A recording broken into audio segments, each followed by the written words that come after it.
Okay, how about now? We're good now? Hello, my mic was off, but thank you for joining us nonetheless. Connor, I see you. Hello, my friend. There are also other people watching, so thank you for that. Greg and I are excited to be back for Hayes Hills Family Ministry Live.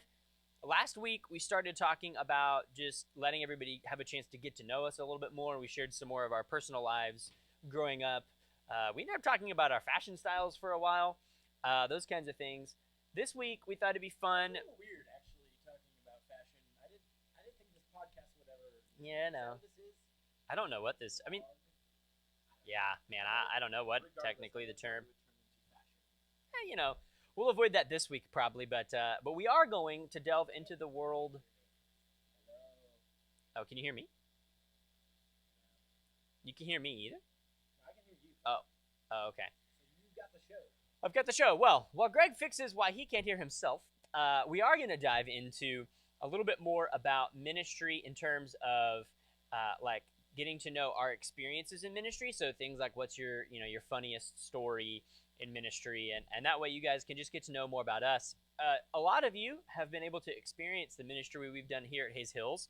We also recognize that some of you have been here for lots of years, while some of you have been maybe only here for a year or so, and even some of the stuff we've done here you might not know about, but also we have experience in other churches, and so just to let everybody know us a little bit better, we're going to talk about that. Oh, did I hear you? I'm testing. Well, are you in the...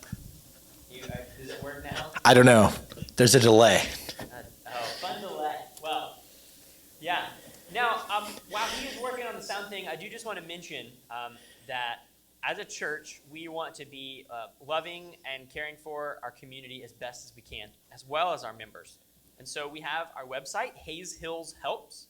If you go to hayeshillshelps.com, you can fill out a form if you have any kind of need. If you need grocery delivery, you need an encouraging phone call, anything like that. As much as our church is able to, we want to be helpful. You can also volunteer to help other people. We've done things like meal trains and whatnot. So there's a lot of great ways to love your community, love your church members. If you go to hayeshillshelps.com, you can do that. I just want to mention that at the beginning while we have most people watching. I'm just waiting for you to stop talking so I can see if my mic's working. Oh, I was just filling the air. Now I have to wait the 10-second delay because Well, Anna, you So- kept giving me like a hand signal. we need an intern. Hey, you can hear me. Yeah, there we go. If anybody's interested in being an intern, send us an email.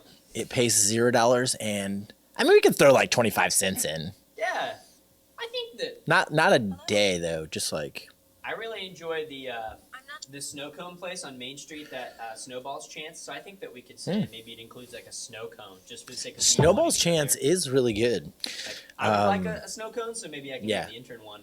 Yeah, I think that's fair. But maybe just like a kid size though. Yeah, no, I'm not talking about a Like, large okay. one. No, I mean, I You just gotta work up to yeah, the yeah, large yeah, one, okay. but, yeah. You had me worried there for a second. I mean, like this isn't like a Fortune 500 company here No, or no, anything. no. So okay, cool. No, just So- like one flavor, you get cherry, and that's it. Wow, I'm pretty sure each flavor costs the same, but you run a tight ship. You have to work your way up to grape Discipline. in the Hayes Hills Family Ministry internship. You must do. have cherry. Unless you're like my wife. Did you know that my wife's least favorite thing is grape flavoring? Interesting. So My she wife is not a hates- big fan of grape flavoring She either. hates like grape soda, grape snow cones, all the grape stuff. Yeah, I would say my wife is the same. Maybe it's a girl thing. Maybe. I don't know. Because If one you're of a my girl favorite- and you're watching this, let us know. Do you like grape flavored things? It's like when I go to Sonic, I love to get the grape slushy with nerds in it. It's incredible. She hates it. So there's a moment every week when we do this. At some point during the video every week, where in my brain I go, people are probably watching this and going, "Why am I listening to them talk about this?" Fair enough. You're getting to know us. But That's why. yeah, right. Right? I mean, So the heart of it would just be getting to know us better. speaking of getting to know us, it's like that little segue. I did. That I did. That was good So radio. I believe you already introed while I was messing with the soundboard that we today. Oh, Mallory gave the barf emoji to grape flavoring. Oh, I so, see that. So speaking of flavorings, actually, I dislike watermelon very strongly, but watermelon flavored things are delicious. So isn't that an odd thing? That is an odd thing. But I mean, to be fair, like they taste nothing alike. And I would argue that grapes and grape flavoring also taste nothing alike. That's true, because Nicole doesn't have a problem with the fruit. Right. Mallory loves grapes, but Yeah. she hates grape flavoring. Grape's not her favorite fruit, but she'll eat them. So that's fair. Yes, please let's dive into what is Nicole's favorite fruit. This is riveting. Yeah. Anyways, back on track. Yeah, so like Ethan said, since we spent some time last week just sharing a little bit of our backgrounds and just how we came to know, not just how we came to know Jesus, how awesome it is that we came to know Jesus and how that happened. But just wanted to also share hopefully some funny stories of ministry life and some things we've been through. Also maybe some success stories, that type of thing. So Ethan was just telling me before we started a pretty funny story. So I'll let him start with one of his stories and we'll see where this goes from there. Well, so I mean, one of the questions that we were kind of toying with asking was, when you're looking at stuff, what's the greatest failure? And I'll put that in question marks because the reality is in ministry, when things don't go well, which I think is true in life, failure can be your greatest teacher. So maybe failure is not the best word, as just like when is a situation when you thought something was going to go one way and it just totally went the other way. Yeah, I mean, I think failure is an okay word. It's just, it has such a negative connotation. And I think in ministry, you have to understand that failure is inevitable. And if you watched Hayes Hill Students live last Wednesday, you saw that play out live in front of you. I really thought the dad joke challenge was going to be awesome. And Yeah, we tried too hard to be serious. when a youth leader is texting you in the middle of live stream, asking you to stop what you're doing and move on, Well, yeah, it's bad. you know it's not going well at that point. But at the end of the day, those are things that you learn from. And fortunately, the failure we had on Wednesday night was the game, which far and away is the least important part of that. In my opinion, I would much rather the game fail than there be a message or a worship time failure. But anyways, let's dive into some stories from the past. Ethan, what's your story? Well, so story, it's kind of a twofold story, just to give you some context, right? We're summer camp, and summer camp is awesome. I'm a huge proponent of summer camp for students and children. I love it. The Lord's done a lot in my life through summer camp. Word.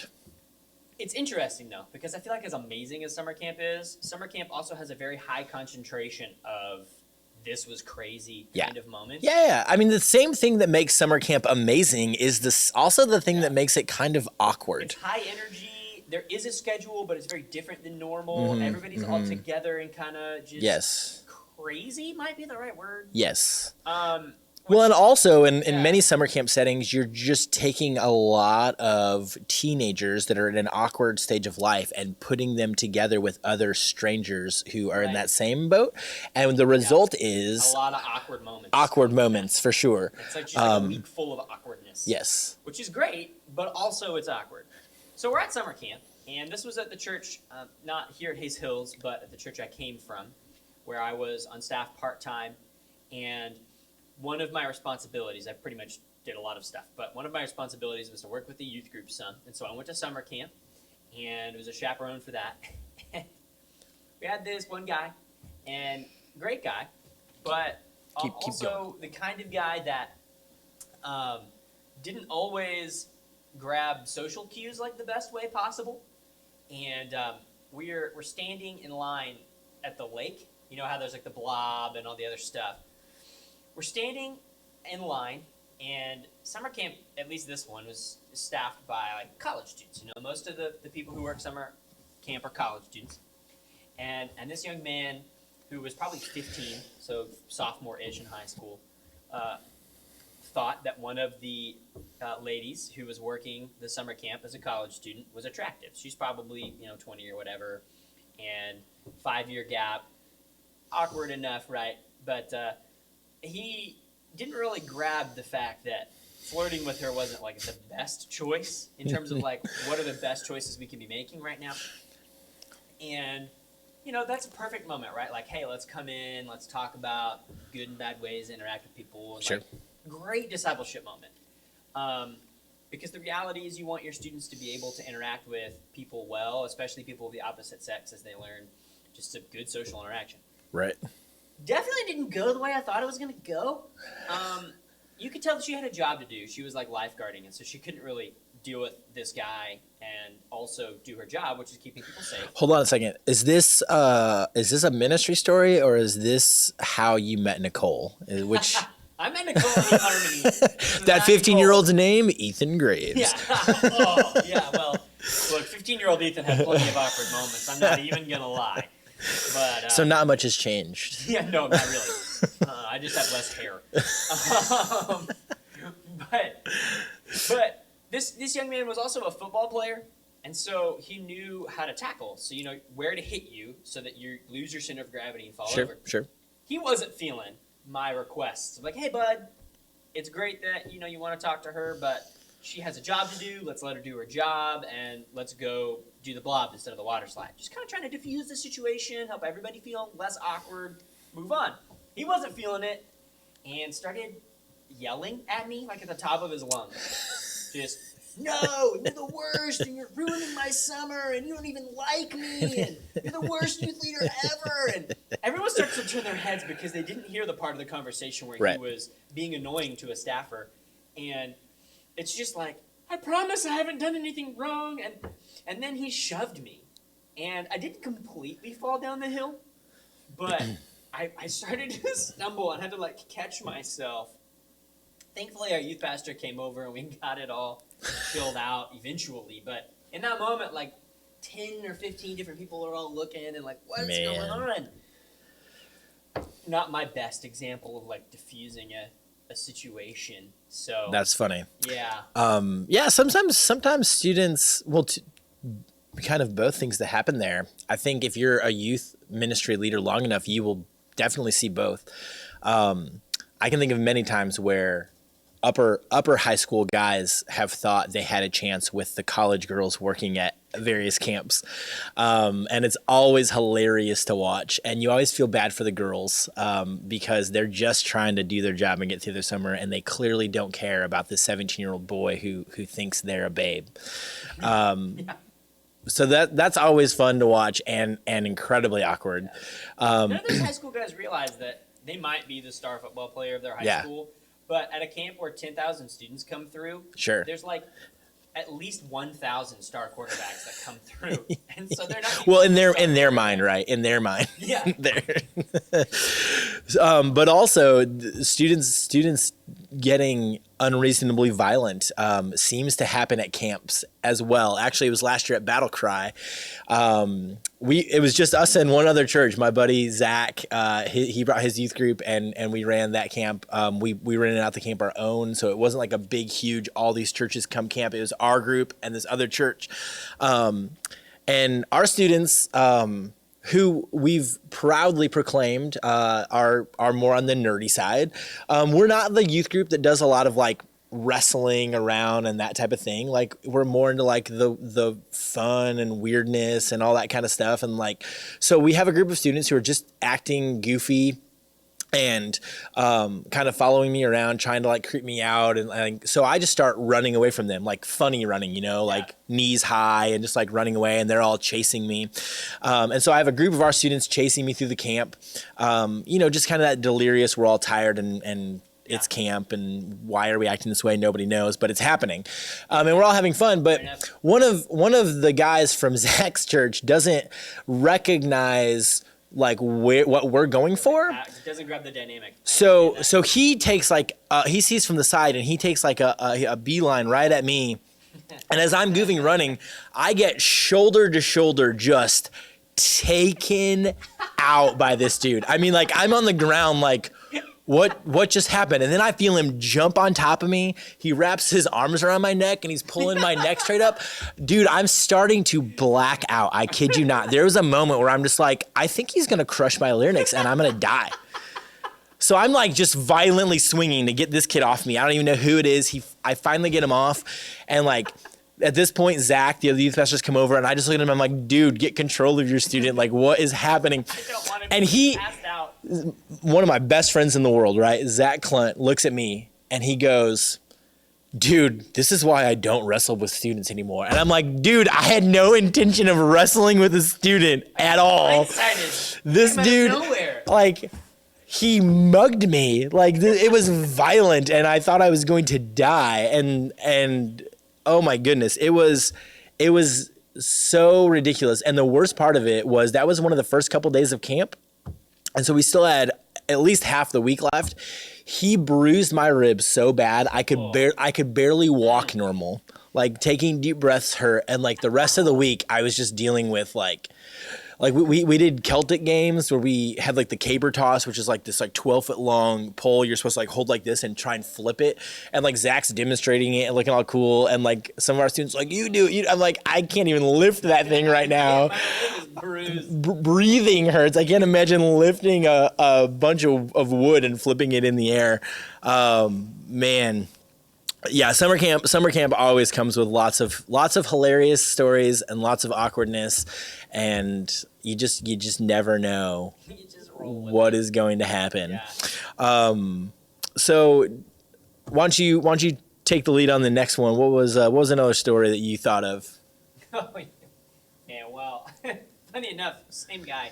Same guy? This is the same guy? Oh my gosh. I mean, like, the funny thing is, and, like, the thing that's, like, so important in all these stories is, like, a great guy, but just an inch, like... You struggled to say that. You're like, he's a great dude. Well, no, like, he is a cool guy. I think the cool thing about all these is that it's, like, and like what we pointed out at the beginning, is it's just, like, weird situations where you're like, what do I do? Yeah. I just got shoved down a hill. How am I supposed to act? Yeah. Because what the Lord teaches you on, like, hey, here's how I can love you even if I'm annoyed or even if I don't know what to do, to be a good disciple maker. But because he was a football player, right, just very, always full of energy, trying to tackle something. And I'm a golfer, so I don't really know much about football. But, like, in the church we were at, we had double glass doors. So there's, like, glass doors and then, like, I don't know, like, drop it on Right, because in the Midwest, on exterior doors, you have to have another set of doors to block the freezing cold air from getting in and all the heat getting out. Yep. Texas people might not fully understand That's that. true. I didn't Like think about even Walmart has 2 doors. Yep. Oh, yeah. In the Midwest. So when I got here and there was only one set of doors, I was like, why is there because it doesn't matter. Yeah. And, like, here in Texas, when it rains, it, like, floods. But it Right. does it for, like, 10 minutes and then it's done. Yeah. The reality, too, is, like, in the Midwest, rain just constantly, like, goes sideways for, like, 3 hours. You have to have the double doors to keep your foyer from being soaked. Anyways, we've got those, right? But then out front of that is just a bunch of glass windows. Not too unlike what we have in our foyer downstairs.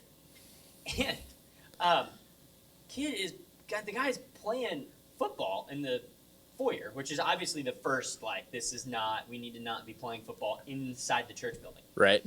But literally face dives through a glass window pane. Wait, face dives? Yeah, just, like, runs and just, like, his arms were in front of his face. Okay. But just headlong, just jumps for a football that was thrown by someone else.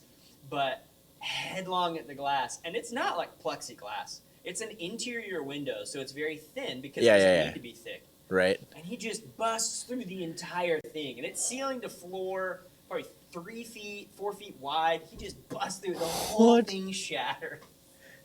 And thankfully he was okay. He didn't get hurt too bad. Wow. That's intense. Like, did he, like, he that didn't starts get... your Wednesday night off, though. It's like, so the rest of Wednesday night, it's This like, story doesn't even end in stitches? oh, no, he got stitches. Okay. I mean, you said everybody was okay, but, like, that... Yeah. No, no bad, like, veins or anything. Yeah, He yeah, did yeah. have to get some stitches just because of, like, some death. Sure. But it's like, I definitely learned in that moment, like, I think all of that, like, as an interny kind of part-time guy, it was teaching me crowd control and, like, So Tess, please tell me what you learned. Yeah. What did you learn about crowd control through somebody running through the glass window? Well, honestly, like, and it's actually helped here. Like, that was before youth group started. Okay. And so there was, like, no control. It was just kind of like the students were doing whatever they wanted to if they got there early. And after that, we opened up the youth room early and got some more games and stuff in there so that students would go up to the youth room. Right. So, nice plug for if anybody wonders why we have games and stuff upstairs. There's no broken glass downstairs. But, like, as crazy as those things are, and as much as I'm just like, why did I let that happen? I think it definitely taught me that, like, hey, yeah, here's a that's great hilarious, example man. of students running crazy and a lack of supervision and a bunch of kids just kind of together Yes. isn't probably going to end well. Mhm. And so even as I think about what we do to start off Awana, it's really helped me like structure, hey, free time to play is good, Yeah. but it needs to not be so unstructured Sure. that kids jump through glass window panes. Yeah, that's You know, to intense. get there. It sounds like that guy would be what Mallory and I affectionately refer to as an EGR student. I don't think I know what that acronym means. Extra grace required. I think that's probably fair. Every youth group has them. Some even more than others. I can remember a time back in the church where Mallory and I met as I was interning. Every summer we had a family. Actually, Zach's family had a pool. And so there was like 8 weeks where our youth pastor would call it pool sides. And every Thursday night was when our youth group was. We would spend youth group swimming and then have a Bible study at their house. That's pretty sweet. It was awesome. Sounds But fun. so we would meet at the church and we would take the church van out there. Well, we had an EGR kid in that group as well. And he was always like making you concerned for other people's safety Yeah, when he was I can around. relate to that. Like not just by the way he acted, but sometimes even by the things that he said. And so we were always keeping an eye on him. But so Donnie, our youth pastor, he has the van ready to go and everybody's loaded up in it, and then he's like, oh, I forgot something in my office. So he jumps out and runs inside. Well, our EGR buddy, he jumps out of the van, goes around, gets in the driver's seat while the van's running, locks our youth pastor out of the van, puts it in neutral with the brake on and starts revving it up. I mean, we're pointed straight at the building. And he's just looking back with this dead serious look on his face, like no smile, anything. He's just like, how far through the building do you think I can get? Do you think we can make it? You think we can make it through the fellowship hall? And we're just going, ah! And he was just the type of kid where you didn't think he'd do it, but you also didn't know that he At that wouldn't. point, you're just like, I don't want to be a human wrecking ball. Please don't. So that was definitely fun. That was exciting. That's, I think intense is the first word that comes to my mind. Totally. We'll have to do more of these because we're already over 20 minutes into this video, and I want to talk about some successes and good things too. But the stories go on and on. So certainly in the next few weeks, we'll drop some more stories on you guys. Man, there are so many things. I mean, I've been in ministry in a lot of variations of mostly youth ministry, some worship ministry, but I mean we've been at churches that were so small that the youth group was small enough that if there was like a concert or a play happening at the school, that you probably weren't having youth group that night because not enough kids were going to show up to do it.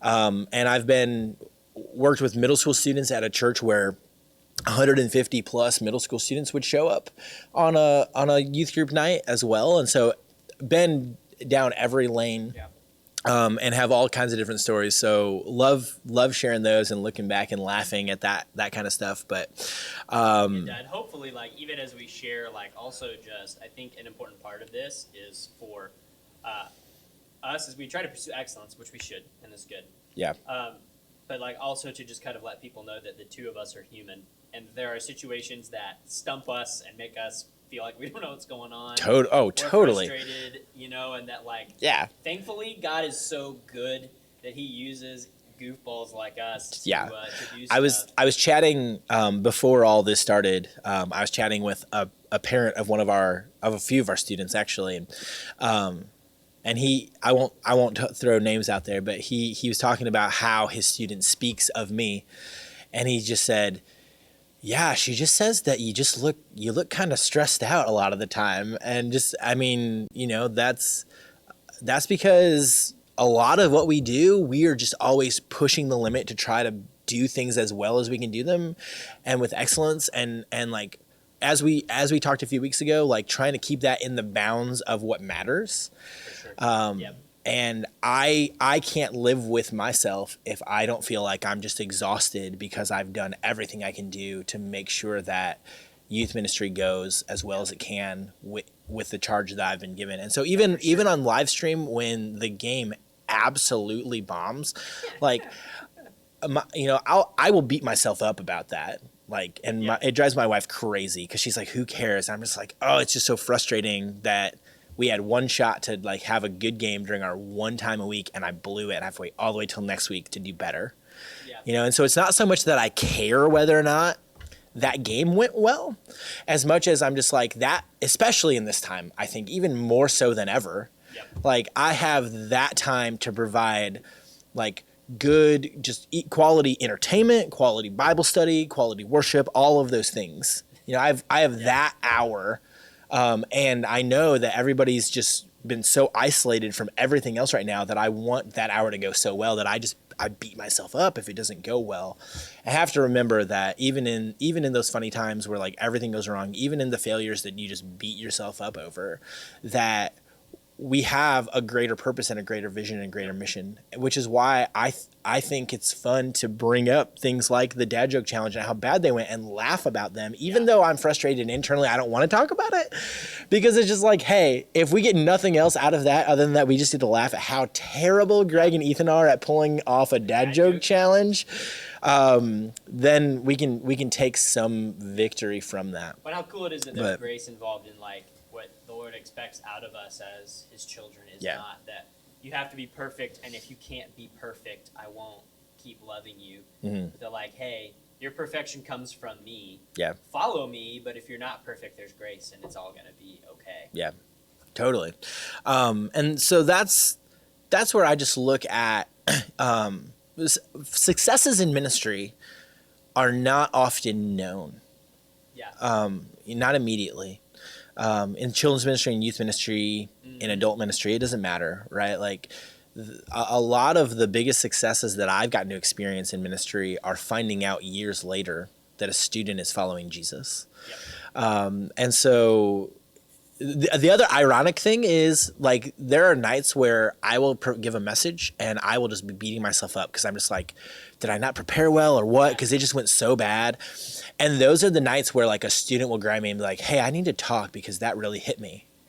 And there are other nights where like I get off stage and I'm like, oh, I nailed it. That was so good. I could feel God's spirit moving. And like then small groups are done in 5 minutes and everybody's heading out and nobody's talking about it. And I'm just going, but the message was so good. I thought it was a good. And I think the lesson of that, man, is just that success and failure don't get to be defined by us. Yes. Yeah. What a good word. Good word. So in all of that, you know, I guess I'll just leave the success part with the fact that God has allowed me to do ministry now for close to 16 years or about 16 years, youth ministry. And I have seen Him use me to influence students to follow Jesus with their lives beyond high school. And I've also seen Him show me that He is going to do great things in students' lives, even when I'm not the one doing the influencing. And so it's just so fun to get to be a part of that ride and get to see that either way. Anything you want to add on to that side of it? No, I mean, I think that's the point, right? Like, the funny things are funny to remember because it's like, oh my gosh, I hope I don't ever do that again. Yeah. I hope none of my other students Yeah, break window I hope panes. live stream never goes so badly that a leader has to text me in the middle of it to say, "Hey, move this feels as bad at home as it does to you right now. So let's just end this." Yeah. But I think that's an interesting thing too, just like with the success, like you said, like it's defined by the Lord. And Yeah. the reality is that we don't often, like, God's really kind to just let us see little glimpses. Yeah. A student confesses sin or comes to faith, or something happens that's really awesome, somebody gets baptized. But for the most part, you know, the fruit of what God's doing, as is true in our personal lives with Jesus, takes a lot of time to grow and see that fruit happen. And so the same thing happens with successes in ministry, where it's like, hey, you know what, 4 or 5 years later, I found out that this person is actually, we're paying attention when I was talking about dating, and Yeah. got married and have like a great marriage because of, you know, the lessons we talked about and that kind of thing. Yeah. And so, I mean, I think that's super true. Yeah. And actually my buddy, my youth pastor buddy in Illinois, Zach, he was, when I was in high school and started working with our middle school ministry, the first student that I ever discipled as a youth leader. And I remember when he was in high school, just telling him like, hey man, I think God made you for ministry. I think that's your path. and just walked through that with him, and he kind of went back and forth on it at times. And but just to see him like married with kids and serving the Lord and working in youth ministry, man, that is such a cool thing. And that's kind of like the macro, right? But like even on like this, like the micro side, the side you don't see as quickly. I can remember receiving a letter from a student who went through our ministry like early on in my early days, where like I look back and it's hard for me to define much success in like the mistakes I made as a 18, 19, 20-year-old kid working in student ministry, right? And just getting a letter from her just saying like, hey, like your commitment to keeping the youth ministry moving when our youth pastor left, and the way you taught and the way you loved and cared for me is the reason I'm following Jesus today. Yeah, that's awesome. Like is so cool. And like it's often not what I expect to hear or the way I expect to hear it, but God has a way of just showing you like, hey, I'm working and I've chosen to work through you for whatever reason. I've given you that grace. Yeah. And so it's just so cool. All right, man, you want to wrap it up with anything, or what you got? Yeah. No, man. I mean, I think all that's well said. I'll probably just be unnecessarily repetitive if I try to throw anything else in there. So. And if there's anything that a minister of Hayes Hills Baptist Church never is unnecessarily repetitive. Well, I think both of our wives would beg to differ with that, but different conversation for a different day. As we think towards just continuing to have this conversations week in and week out, anybody watching, I know that not everybody gets to watch it immediately, but as you watch the replay, if you have something you'd like us to talk about, whether it's a topic about like ministry at church or a topic like getting to know us more or whatever, our email addresses, questions, our questions, even if it's a theological question you want us to discuss. Our email addresses are our names. Yes. So Ethan and Greg with one G, not two. Right. At hayeshills.com. That is it. And so Ethan or Greg at hayeshills.com. You can email us with questions, theological topics. Yep. Anything that you'd like to hear us talk about for a second, and we will get our best to doing around that. But with that, that's probably a wrap for this week's Family Ministry I think Live. that is absolutely a wrap. So, all right, guys, have an awesome week. Yes. Looking forward to seeing you jump on and chatting during Student Ministry Live. Just want to throw out again that is not meant to only be for students. I know that it's youth group, but everybody could use a laugh, even if you're laughing at us and not with us. I'm good with that. And worship time, and we spend time about 20 minutes in God's Word together.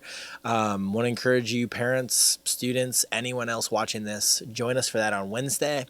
And if you're feeling lonely, if you're feeling like you just need some prayer, some encouragement, please reach out to us, whether it's through email. If you have our phone numbers, give us a call. We are here. We love you guys. We miss you, and we want to be able to minister to you in any way that we are allowed at this time. Yeah, so absolutely. All right, that be it. So bye. Oh wait, I have to go turn it off because I don't have the right page up. Bye in a second. Bye in a second. I will be here. Thank you for watching Hayes Hills Family Ministry Live. It has been a wonderful experience brought to you by the Greg and Ethan Network. And he is back there on the computer now, so are we done? We're ready to stop. Oh, good.